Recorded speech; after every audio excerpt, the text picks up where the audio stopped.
Guys, welcome to another video. And as usual, before I get started, go ahead and smash that like and subscribe if you're new to this content. And to my current subscribers, I appreciate you guys more. Let's just get right to it. So the time of making this video, the Bitcoin price is now roughly about 66,000. The Ethereum price is around the 3,057 or the 3,052. This price is constantly moving. This is the reason I'm giving you guys a snapshot here. We could have gone with a live view. But we're going to talk about Ethereum today for all the things that are happening, not just from the SEC, but more from an infrastructure or technological standpoint, and things that are going on that some of you guys may have heard or some of you guys are not aware of that we're going to go ahead and dive in. But just to let you guys know, you guys are still early. It's not too late to get into Ethereum, because for those of you that have been keeping track of the trend of Bitcoin over the past period of years and just said to yourself, if I had known what I've known now, I'd have gotten a lot more Bitcoin or even got into Bitcoin. Your opportunity still exists. The price basically may seem as if it's a lot expensive now. Roughly 10, 15 years from now, around the 20, 30, or even 40,000, you'll be looking back and say, you know what, I did remember when the price was actually that low. And a lot of people look at you and be like, well, wow, I hope you did get in, because now we can't even afford one full Ethereum. So just take note, take in, and don't be looking back in that rear view mirror at those low prices and then steadfastly looking at the price of Ethereum around the 30,000 mark, while Bitcoin probably be at 220,000 or even over $1 million. So this is your opportunity to get it now. So let's just get right into it. So, there's been some situation that's happened with the Department of Justice that roughly with two brothers that actually were able to circumvent or exploit the Ethereum blockchain. And back in April of 2023, both brothers have a degree in mathematics and computer science, as well as one of the brothers have a degree in aeronautical science. Now, I do have a degree in computer science and pretty much handle myself in mathematics. And those of you guys, when you do major in computer science, you have a higher concentration of mathematics classes. You go all the way up. I think that's a calculus too. Most of you guys are aware, get a differential equation as well. And you do get the ability to reason. When writing programs, you do have creative ideas and how to manipulate different things. But a lot of these developers that are out there that are creating these smart contracts, they have ways where we have not been taught in school on how to do. So both of these brothers have been very, very savvy. They have went to MIT, very, very prestigious university, and were able to devise a plan to exploit the blockchain for Ethereum. This plan actually happened in roughly about 12 seconds to get this all going. But then not only that, while they were able to put that plan together, they also planned to see if they can also hide their identity and where the funds are going by creating what is known as shelf corporations, where you create maybe an LLC or a corporation, and they were moving monies within these shell corporations to basically hide. So when the time does come for them to off-chain, but they were actually arrested just the other day. And to let you guys know, they were trying to wire funds, which carry a stiff fine of 20 years if they are proven guilty. With the evidence that they have, I'm not sure how they're going to go ahead and get out of this particular one, but their plan actually was executed. I took a look at the charts around the April 2023. Didn't see much of manipulation, because the thing is that the Ethereum liquidity pool is over a few $1 billion, okay? And the market cap is over $400+ billion.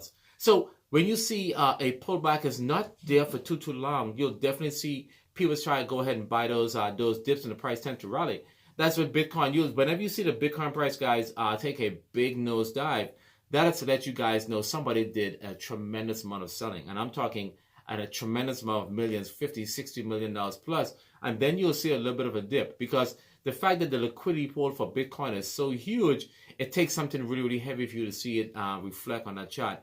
And this is the reason why you don't see that much of a dent on the Ethereum chart. $25 million wouldn't really mess with something that the liquidity pool is over a few $1 billion. That'll just be a little red mark. So it's going to be hard to see that information, but both of those brothers are in deep trouble, because now they are now going to have to prove to the court that they were not doing anything nefarious. And, there's been multiple attempts for them to go and reach out to their attorney, but there's been no response back from their attorney, because really and truly, this is going to be a really, really hard case for them to go ahead and fight, because, with all of that nice, beautiful education that they were able to amass at the university level, they could have put that to use and maybe develop, stuff like what Elon Musk is doing, okay? They could have devised maybe the new TikTok. Even that's actually really, really simple to create. It's actually just a social media platform.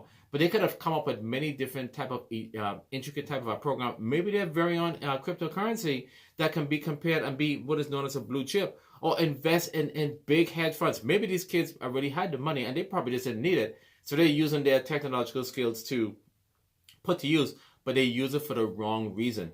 And this is what gives crypto a really, really bad look. And again, it forces the regulation for places like the SEC and the IRS and all of them to look at cryptocurrency as something that's not real, that's actually going to damage the look and feel of money. And that's why there's a fight that it would not be possible for them to go ahead and replace the dollar. Even though we know the dollar is being devalued tremendously and Bitcoin would be the ideal solution, this is the reason why there's this fight, because a lot of the people that are in higher government and Congress and all, they are not too technologically savvy and understand the whole situation when it comes to digital currency. So it's a little bit of a fight for them to go ahead and understand what's actually going on. I think as time goes on and the younger generation that are in crypto that are coming up, they will be able to understand and be able to properly regulate crypto, because they do understand, and it will be more of the mainstream. Because, you know, as kids come out of high school, a lot of them, they already know about crypto. I didn't know about crypto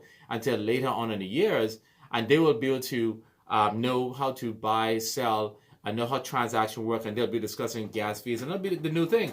Who knows, there might be many, many different currencies out there that you can use to buy products, as it is right now, where you see people can buy certain things with Bitcoin.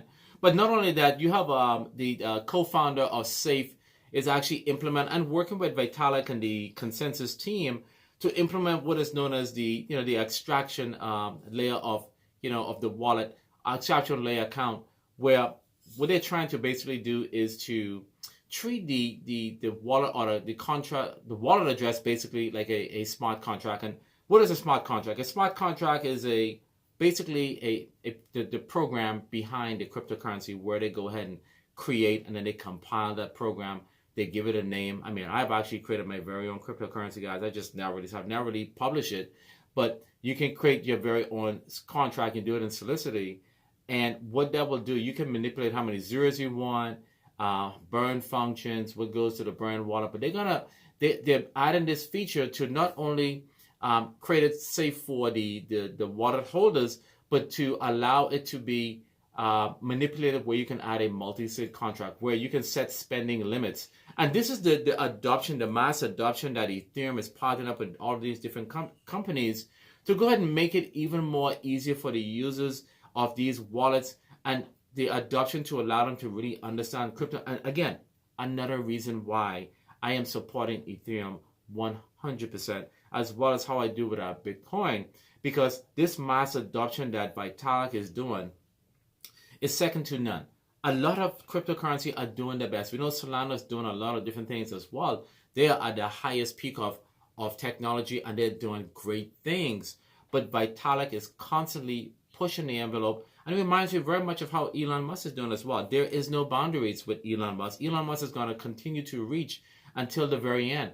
And I see that same thing happening with Ethereum, because he is right there. And hey, one day Ethereum will most likely flip Bitcoin. I know a lot of you guys may not believe that, but seeing what Vitalik is doing, Vitalik is a very, very young guy, and Vitalik is a think tank, and he's going to work with those people that are compatible with him.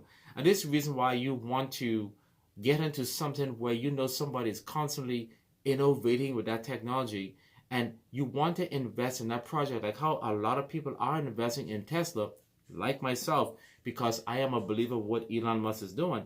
And this is the reason why I am loading up my bag when it comes to Ethereum. And this is the reason why I'm bringing this video, to let you guys know it's not too late. You guys are early. So until I see you guys again, you guys have a wonderful day.